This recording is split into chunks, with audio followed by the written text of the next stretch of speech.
ரா சம்பந்தன் காலமானார். இலங்கை தமிழர் விவகாரத்தில் நீண்ட காலம் பணியாற்றியவர். 35 ஆண்டுகளுக்கு மேலாக இலங்கை தமிழர் அரசியலில் முக்கிய பங்கு வகித்து இலங்கையின் மூத்த அரசியல்வாதியும் இலங்கை தமிழரசு கட்சியின் பெரும் தலைவருமான ரா சம்பந்தன் காலமானார். இலங்கை தமிழர் பிரச்சினைக்கு ஒரு நியாயமான தீர்வை பெறுவதற்காக நீண்ட காலம் பணியாற்றியவர் ரா சம்பந்தன். இலங்கையின் தமிழரசு கட்சியின் மூத்த பெருந்தலைவரான ரா சம்பந்தன் கிழக்கு திருகோணமலையின் நாடாளுமன்ற உறுப்பினராகவும் இருந்தார். பல தசாப்தங்களாக நாடாளுமன்ற உறுப்பினராக இருந்த சம்பந்தன் நாடாளுமன்றத்தில் தமிழர் பிரச்சனைகளுக்காக உறுதியான இடைவிடாத குரலை எழுப்பியவர். ரா சம்பந்தன் பல்வேறுபட்ட அரசியல் சூழ்நிலைகளை தாண்டி வந்த மனிதர். அந்தந்த சூழ்நிலைகளுக்கு அரசியல் ரீதியான பொறுப்புகளோடு எதிர்வினை ஆற்றியவர். பல அவமானங்களை எதிர்கொண்டாலும் தமிழர்களின் நலனை மனதில் வைத்து தனது பயணத்தை தொடர்ந்தவர். தமிழர்களுக்கு ஏதாவது ஒரு தீர்வு தனது வாழ்நாளிலேயே வரும் என நம்பினார் சம்பந்தன். திருகோணமலையை மையமாக வைத்து 1970 ஆண்டு தனது அரசியல் பிரவேசத்தை தொடங்கினார் சம்பந்தன். 1977 ஆண்டு நாடாளுமன்ற தேர்தலில் தமிழர் விடுதலை கூட்டணியின் சார்பில் இரா சம்பந்தன் திருகோணமலை தொகுதியில் போட்டியிட்டு வெற்றி பெற்றார். இந்த காலகட்டத்தில் தான் இலங்கையின் தமிழர் அரசியல் வேறொரு பாதைக்கு திரும்பியிருந்தது. 1983 ஆண்டு நடுப்பகுதியில் தமிழர் விடுதலை கூட்டணியின் நாடாளுமன்ற உறுப்பினர்கள் இலங்கை அரசியலமைப்பின் 6வது சட்ட திருத்தம் தனிநாடு கோருவதற்கு எதிராக இருப்பதை கண்டித்தும்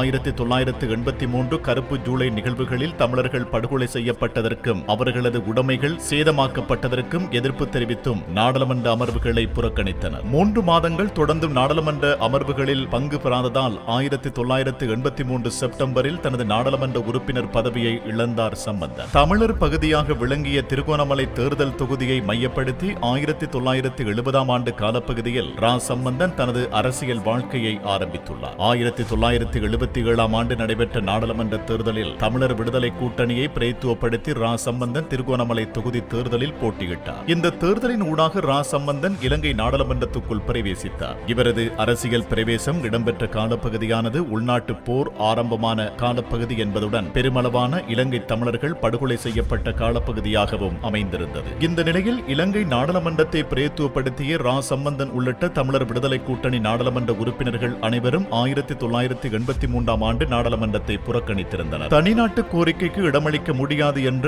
உள்ளடக்கத்துடனான அரசியலமைப்பு திருத்தத்துக்கு ஆதரவளிக்க முடியாது எனவும் 1983 ஆண்டு ஆயிரக்கணக்கான தமிழர்கள் படுகொலை செய்யப்பட்டதை கண்டித்தும் நாடாளுமன்ற அமர்வுகளை தமிழர் விடுதலை கூட்டணி புறக்கணித்திருந்தது. நாடாளுமன்ற அமர்வுகளை தொடர்ந்து 3 மாத காலம் புறக்கணித்த காரணத்தை முன்னிலைப்படுத்தி ரா சம்பந்தனின் நாடாளுமன்ற உறுப்பினர் பதவி 1983 ஆண்டு பறிக்கப்பட்டது. இதையடுத்து 1989 ஆண்டு நடைபெற்ற நாடாளுமன்ற தேர்தலில் தமிழர் விடுதலை கூட்டணி தலைமையில் பல தமிழ் கட்சிகளின் ஆதரவுடன் அமைக்கப்பட்ட கூட்டமைப்பு சார்பில் சம்பந்தன் திருகோணமலை தேர்தல் தொகுதியில் போட்டியிட்டார். எனினும் அந்த தேர்தலில் அவர் நாடாளுமன்றத்துக்கு தெரிவாகவில்லை. இதற்கு பிறகு தமிழர் விடுதலை கூட்டணி, அகில இலங்கை தமிழ் காங்கிரஸ், ஈழ மக்கள் புரட்சிகர விடுதலை முன்னணி, டெலோ ஆகிய கட்சிகள் கைகோர்த்து 2001 ஆண்டு தமிழ் தேசிய கூட்டமைப்பு உருவாக்கப்பட்டது. இந்த கூட்டமைப்பின் தலைவராக ரா சம்பந்தன் தெரிவு செய்யப்பட்டார். இந்த கூட்டமைப்புக்கு தேர்தல்கள் செயலகம் அங்கீகாரம் வழங்காத நிலையில் 2001 ஆண்டு தேர்தலை தமிழர் விடுதலை கூட்டணி என்ற பெயரில் தமிழ் தேசிய கூட்டமைப்பு எதிர்கொண்டது. இந்த தேர்தலின் மூலம் 18 ஆண்டுகளுக்கு பிறகு மீண்டும் நாடாளுமன்ற உறுப்பினரானார் சம்பந்தன். இந்த காலகட்டத்தில் இலங்கை தமிழரசு கட்சியின் தலைவராகவும் தமிழ் தேசிய கூட்டமைப்பின் தலைவராகவும் ரா சம்பந்தன் தெரிவு செய்யப்பட்டார். இதற்கு பிறகு வந்த அனைத்து நாடாளுமன்ற தேர்தல்களிலும் சம்பந்தன் வெற்றி பெற்றார். சுதந்திர இலங்கையின் நாடாளுமன்ற வரலாற்றில் தற்போது வரை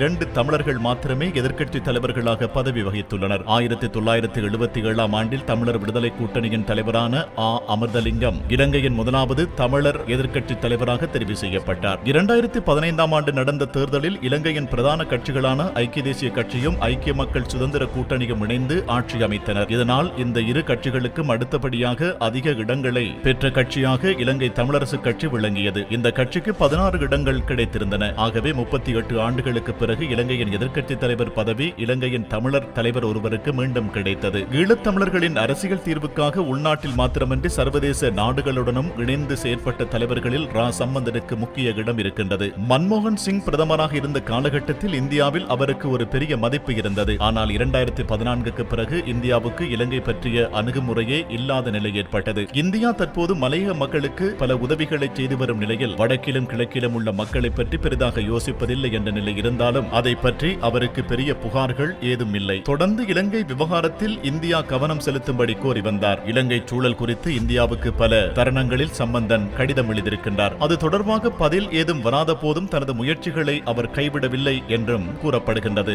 மனித உரிமை மீறல் விவகாரம், காணாமலாக்கப்பட்டோர் விவகாரம், தமிழர் பகுதிகளில் இடம்பெறும் அத்துமீறிய குடியேற்றம், காணி பிரச்சனைகள் உட்பட தமிழர்கள் எதிர்நோக்கி வந்த பிரச்சனைகளுக்கு குரல் கொடுத்த முக்கிய தலைவராக சம்பந்தன் இருந்தார். அங்கிருக்கும் அரச கட்டமைப்புக்குள் நின்று கொண்டு என்ன செய்ய முடியுமோ அதை அவர் செய்திருக்கின்றார். இலங்கையில் எல்லாமே ஒரு போராட்டமாகத்தான் இருந்தது. தமிழர் நலன் தொடர்பாக சிறிய முன்னேற்றத்துக்கு கூட பெரிதாக போராட வேண்டியிருந்தது. தீர்க்கமான முடிவெடுக்க தயங்குவார் என்று அவரை பற்றிய விமர்சனம் சரியானதல்ல. சம்பந்தனாக இருந்தால்தான் அவரது நிலை புரியும் என்கின்றார் ராதாகிருஷ்ணன். ஆனால் மூத்த பத்திரிகையாளரான பகவான் சிங் சம்பந்தன் குறித்து மாறுபட்ட சித்திரத்தை முன்வைக்கின்றார். தனது ஆங்கில புலமை, விவாதம் செய்யும் திறன், ஈழம் குறித்த ஆழமான புரிதல் ஆகியவற்றை அவர் முழுமையாக பயன்படுத்தி இருந்தால் சிங்கள ஆதிக்கத்துக்கு எதிராக தமிழர் அரசியலில் ஒரு ஒற்றுமையை, ஒருமித்த கருத்தை கொண்டு வந்திருக்க முடியும். ஆனால் தமிழ் சிங்கள அரசியலில் உள்ள மோசமான சக்திகளின் ஆதாயத்துக்காக பேச்சுவார்த்தை நடத்தும் ஒரு நபராக சம்பந்தன் தன்னை குறுக்கிக் கொண்டார் என்கின்றார் பகவான் சிங். தனது மரணத்தின் மூலம் நிரப்ப முடியாத ஒரு அரசியல் வெற்றிடத்தை இலங்கை தமிழர் அரசியலில் ஏற்படுத்தி சென்றிருக்கின்றார் சம்பந்தன். ஆனால் அந்த வெற்றிடம் முன்பே ஏற்பட்டுவிட்டது. இவர் மிகவும் உடல் நலம் கொண்டிருந்த 3-4 வருடங்களில் தமிழர் அரசியலே சின்னாபின்னமாகிவிட்டது. தமிழரசு கட்சியில் 2ஆம் கட்ட தலைவர்களுக்குள் இருந்த போட்டி இதற்கு முக்கிய காரணம். தற்போது ரா சம்பந்தன் மரணமடைந்திருக்கும் நிலையில் இதைவிட பெரிய துரதிர்ஷ்டம் இருக்க முடியாது. உள்நாட்டு யுத்தம் முடிவடைந்ததற்கு பிறகான தமிழர் அரசியலில் சம்பந்தனுக்கு ஒரு முக்கிய பங்கு இருந்தது. ஆனால் அது எந்த அளவுக்கு தமிழர்களுக்கு முன்னேற்றத்தை கொண்டு வந்தது என்பது ஒரு முக்கியமான கேள்வி. சம்பந்தனை பொறுத்தவரை இலங்கையில் தமிழ் தேசிய அரசியலை ஒன்றிணைக்கக்கூடிய நிலையில் இருந்தார். அவர் இல்லாவிட்டால் தமிழர் அரசியல் சிதறி போயிருக்கும். சம்பந்தன் என அனைவராலும் அழைக்கப்பட்ட ராஜவரோதயம் சம்பந்தன் திருகோணமலையில் 1933ஆம் ஆண்டு பிப்ரவரி மாதம் 5ஆம் தேதி பிறந்தார். யாழ்ப்பாணம் சம்பத்தரிசியார் கல்லூரி, மொரட்டுவை புனித செபஸ்தியன் கல்லூரி ஆகியவற்றில் படித்த ரா சம்பந்தன் இலங்கை சட்டக் கல்லூரியில் இணைந்து சட்டம் பயின்று வழக்கறிஞரானார். சம்பந்தனின் மனைவி லீலாவதி. இந்த தம்பதிக்கு சஞ்சீவன், செந்தூரன், கிருஷாங்கினி என்று 3 பிள்ளைகள் இருக்கின்றனர். நீண்ட காலமாக உடல் நலக் குறைவால் பாதிக்கப்பட்டிருந்த சம்பந்தன் நாடாளுமன்றத்துக்கு செல்வதிலிருந்து விடுப்பு எடுத்திருந்தார். உடல் நலம் மோசமடைந்த நிலையில் கொழும்பில் உள்ள தனியார் மருத்துவமனை ஒன்றில் சிகிச்சை பெற்று வந்த ரா சம்பந்தன் சிகிச்சை பலனின்றி ஜூன் 30ஆம் தேதி இரவில் உயிர்